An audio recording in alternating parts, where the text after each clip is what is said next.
More than 850,000 low-rent units across Canada have been bulldozed, making way for a glut of new housing developments over the last decade. We're building single-family homes, or we're building high-end rental units that are simply not accessible to most Canadians. In every province and city in Canada, there are waiting lists for affordable housing.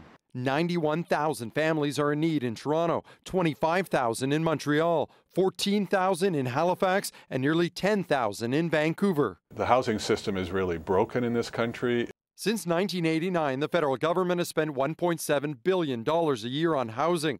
But according to a new report by the Federation of Canadian Municipalities, that investment will be decreased to zero by 2036. Our goal is to create more jobs and opportunities so people can lift themselves up and have a brighter future.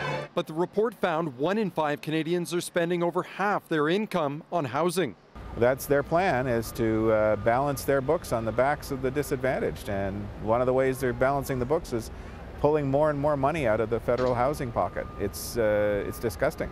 Housing advocates point out the benefits of having somewhere to live go far beyond the individual. It affects the economic development of our cities and our country. It affects healthcare. It affects employment. It affects education.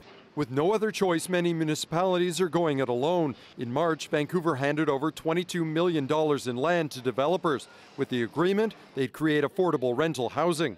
City councillors in Toronto say it's time the federal government steps up. Come to the table and really tackle this issue. As funding dries up, affordable housing waiting times are on the increase, from as short as 6 months in Winnipeg to longer than 8 years here in the Toronto area. Lisa. All right, Peter. Akman in Toronto tonight.